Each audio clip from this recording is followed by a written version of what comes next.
Okay, They're doing some fantastic stuff. Welcome back. With us right now is Tom Circle. He is the chair of GRF Security and Community Access. Good to see you, sir. Good to see you. Good morning to you. Thank you. And you had your meeting yesterday, so I know there's several discussion points you want to go over.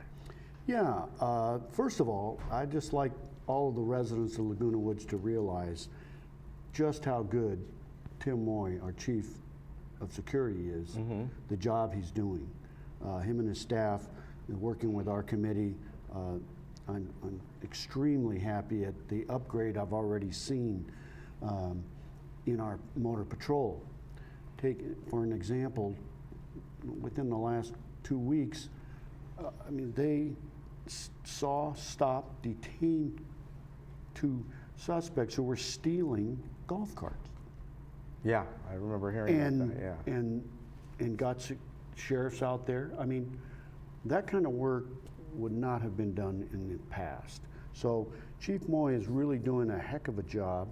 And I think the committee, all the committee, the directors on my committee are also doing a good job. As I'll show you an example of that. Recently, drones have come into our world. Right. And we had some discussions just a week or so ago about drones. I had personally seen some residents flying a drone when I was on the golf course. I could see that. So drones are here. They're used for non-commercial and commercial. So we had to come up with it. We needed a policy. And the chief put together a good policy. They did a lot of research. You know, the regulations are put out by the FAA. There's a lot of federal laws and restrictions of how you get permission to do it and all of that. We discussed the proposed policy yesterday, and after lots of discussion, lots of input from some residents and some very key input from some of my directors, we've kind of postponed. We're kind of revisiting it. We're going to make it even better.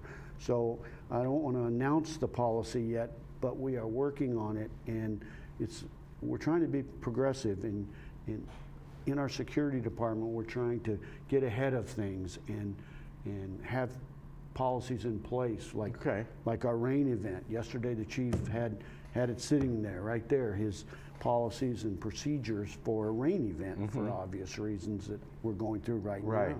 So those are the kinds of things that are really getting good. We're training better. We're training the gate ambassadors, with the new gate access system. We've been training them on that, and we've got a little committee of gate ambassadors to upgrade the training to be a gate ambassador. Exactly. The other area that always concerned me and we're addressing is supervisory training. We hire supervisors, and most of the time they will have experience, but we're not giving them any tools specific.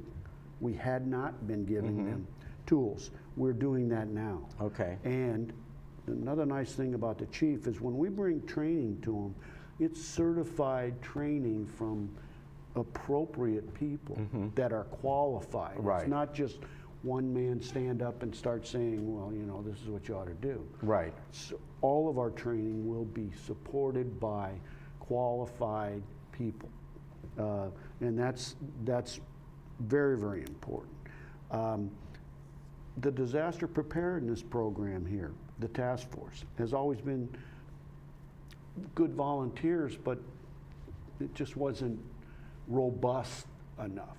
Well, now that it's hooked into our security division, the chief, they're working with a consultant who really knows emergency procedures, again, a very qualified, certified individual, and we're writing the plan, so they're right there, so the staff knows what their responsibilities are.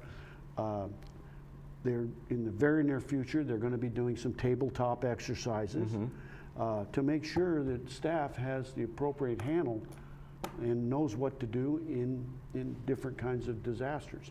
It doesn't have to be a huge earthquake to Right. be a disaster. Right, exactly. So we'll be ready and much more prepared to respond to those for the betterment of our residents. A couple other things we talked about that were important. The compliance department, as you know, I mentioned before, is now under Chief Moy, the compliance department, which is pretty obvious. It should be there. It wasn't. It is now.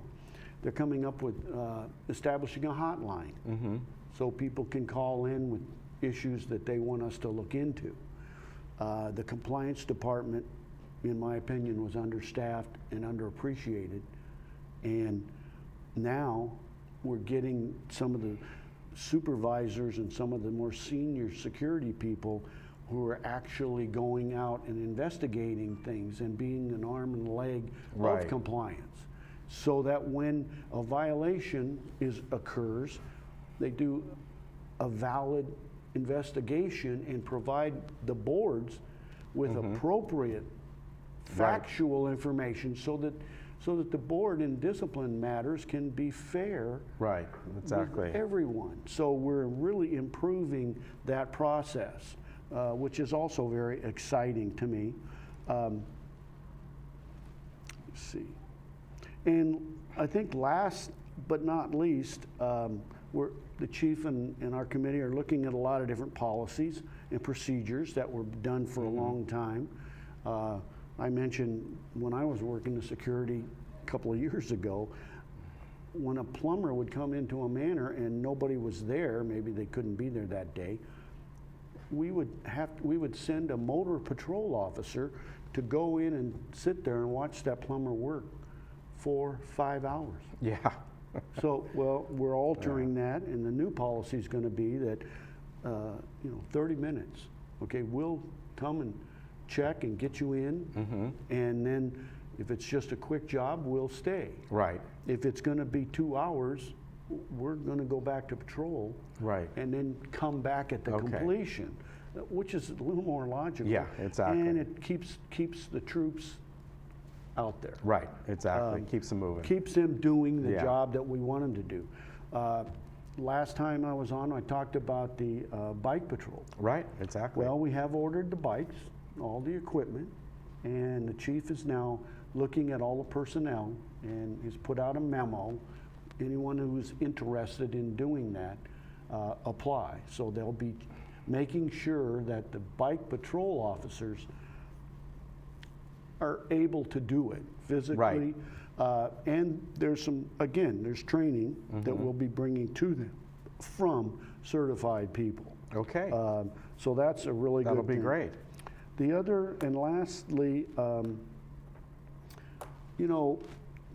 with President John Parker of GRF, one of the things we are trying to do is to eliminate the cost of a lot of staff work.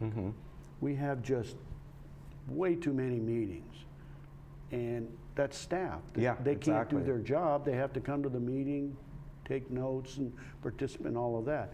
So in the end of this month, we're going to meet in a workshop, and we're going to develop a schedule. Okay. And so some of the committees might not be meeting every month. Some of them might be meeting every other month Okay. to eliminate the need for staff.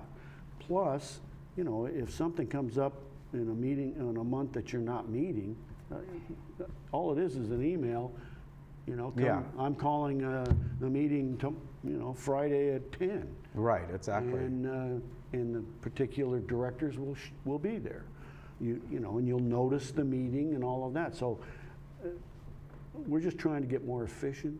Right. And we realize that the dollars are important. I've been looking at the budget for the security department. In my opinion, we need to improve it. So we're looking at that also. All right, very good. We thank you for coming on. We've been very busy in security. We want all the residents to realize that we hired the right man. All right, and your next meeting is? Well, Well, I have March I know. 16th. That's not right? Okay. well, Tentatively March 16th. Okay. We will be announcing, it depends on all the committees okay. in GRF and how the president and the rest of the board Okay. schedule it. We are tentatively meeting March 16th, but that could change. All right. Very good. Thank you very much, sir. My pleasure. Nice to see you. Stay dry out there. I'll try. And we will be right back.